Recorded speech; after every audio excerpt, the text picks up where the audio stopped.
Over the years, with woke, we have seen in the entertainment industry many staunch defenders of why something should be done, and they try and they justify it as much as they possibly can.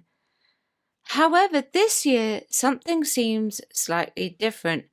Are tides beginning to turn? Hello and welcome back to Chat About It, Don't Shout About It with me, Rachel, the Queen of the Woke, as crowned by one of my haters.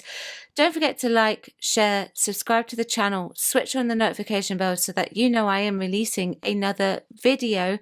Thank you to everyone who's joined me already. I cannot run this channel without you. Please do keep it friendly in the chat. Nice, healthy debate is the way forward.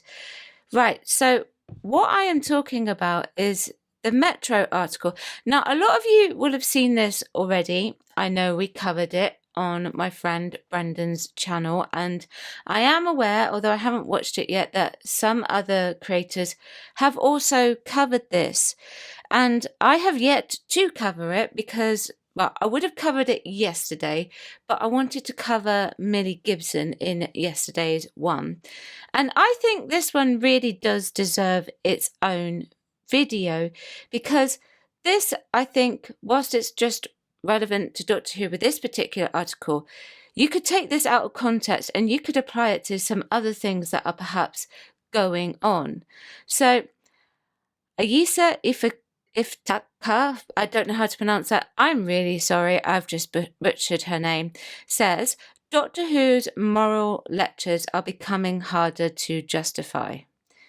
Right, so that's from the Metro. The Metro are saying things like this. I've seen other things from the Metro that have kind of followed a similar route, but let's see what she has to say. Doctor Who is having a sensational season despite the naysayers, but I worry that there are clouds on the horizon. Okay, so maybe not quite there yet, but maybe she's getting there. Because as good as things have been, the show would be even better if it trusted the audience to understand the moral lesson. I would agree. Ncuti Gatwa has returned for a vibrant second spell as the Doctor opposite new companion Belinda Chandra, whose one goal is to get back home. There's just one problem, the TARDIS can't take her there.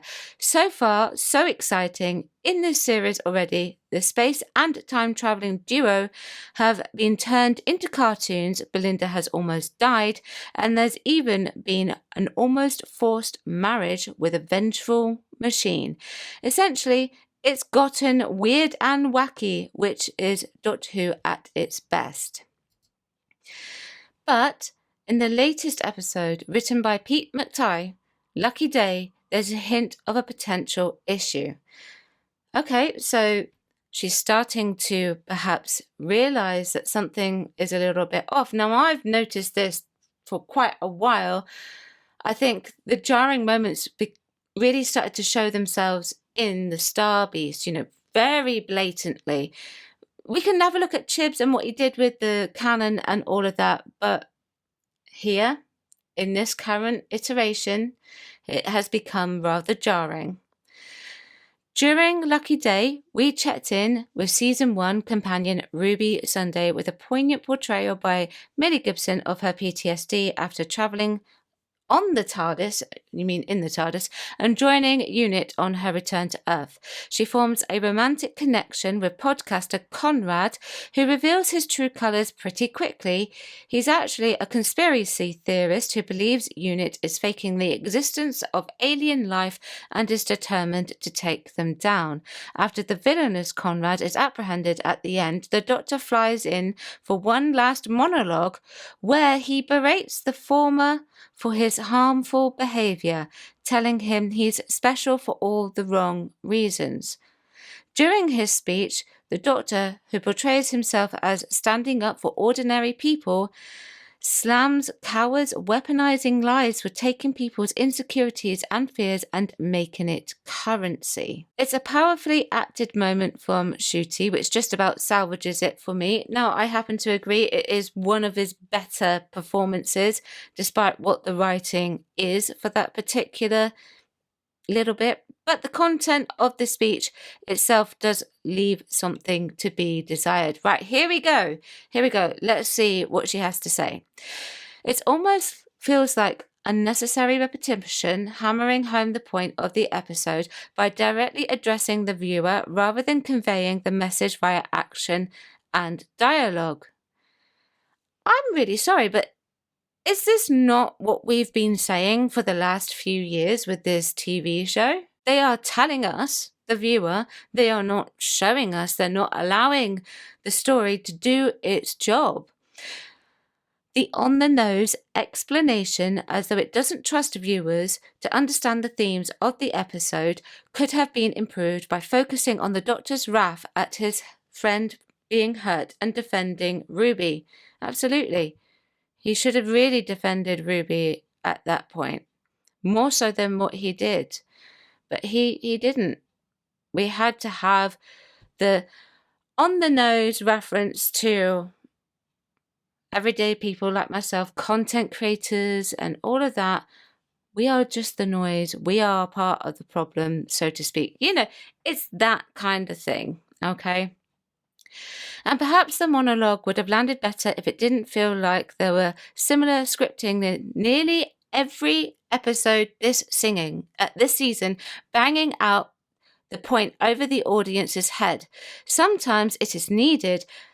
I would argue that it's never needed, but sometimes the context can do the talking. I would say, let the context always do the talking, please.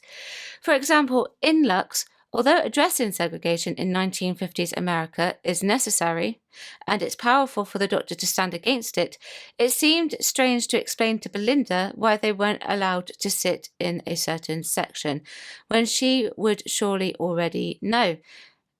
I would agree with that. I don't think I mentioned that in my review. I don't even think that crossed my mind, but yes, she should know. So why is she exclaiming out loud about that?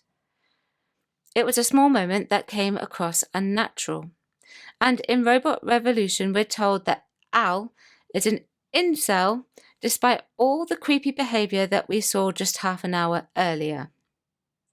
Now, we wouldn't have necessarily got that he was an incel, but we would have got that he was a very unlikable man in the eyes of Belinda.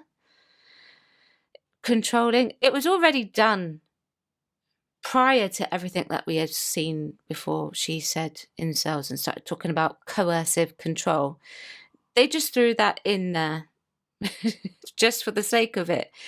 In the Christmas special Joy to the World, it's made clear multiple times that the Doctor is lonely, only for Joy to use her final words to tell the Doctor he is, you guessed it, lonely. The first season is no different from the lengthy speech about loving yourself in Space Babies to both Doctor and Ruby, reiterating the point that Ruby's biological mum, being completely ordinary, is the reason why she is so wonderful. Of course, as a family show, there needs to be a certain level of exposition to make sure the message is translating to all age ranges, but the show has proven its mastery at allegory and subtextual plotting before, with episodes like Boomtown and Dalek, which explored the morality of killing an enemy without quarter. Wow, she's not quite saying that it is entirely woke and all of that. She's still singing the praises, but she's now at the point where she is beginning to question everything. And that is something that I never expected to see from someone at the Metro. But like I said, I have seen it a couple of times. So, maybe this is a turning point. Who knows? And Waters of Mars, which reckons with the Doctor's dangerous penchant for power trips when left alone too long.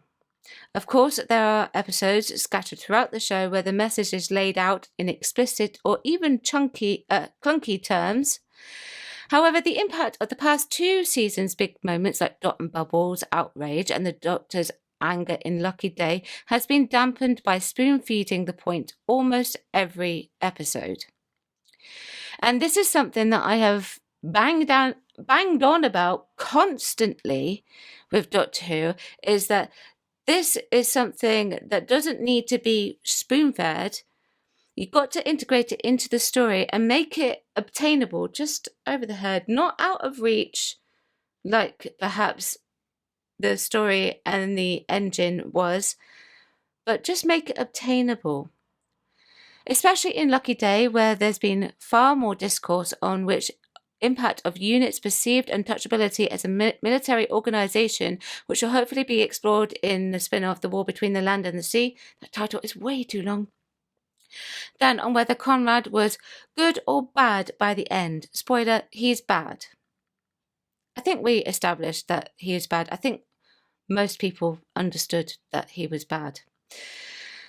This is certainly not a criticism of the show's attempt to explore difficult topics from racism to the dangers of online conspiracy. It's what the sci-fi series has always stood for and shouldn't go away anytime soon, despite what angry anti-woke critics claim. Now, the thing about the message is Doctor Who in classic form always integrated the message into the story. And when it's done that way, people have less of an issue.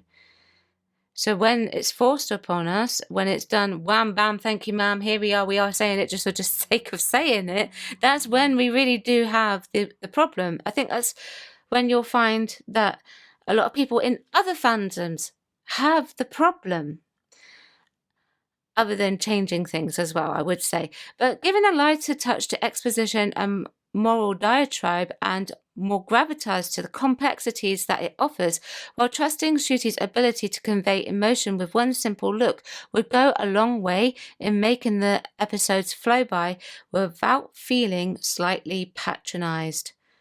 Nor is it asking for it to be thrown out entirely. Okay, so she's now at the point where she is thinking that maybe this is a little bit patronizing and it needs to be pulled back, majorly pulled back, I would say. As mentioned, the show does have a long history of making the point explicit. It's debatable. I mean, they didn't outright say what the Daleks were they? But making it slightly rarer with a nuanced delivery will allow those necessary end of episode and small moments to feel all the more powerful. Just take a moment to think about that, right? Process that. And then go back to something that she posted in 2024. This is a fair whap of a turnaround. Sorry, straight white men, Doctor Who was never made for you. Yeah, so that's a bit of a turnaround. And I think we are beginning to see the start of a turnaround with perhaps some other things. So, for example, Harry Potter. I think we're going to see perhaps some turnarounds with that. Now, I've said where I stood with the casting of Papa Essiadu as Snape. I never know if I'm saying his name correctly, but I've been very clear on it. I think it's the wrong move. I think he would have been better off as someone else.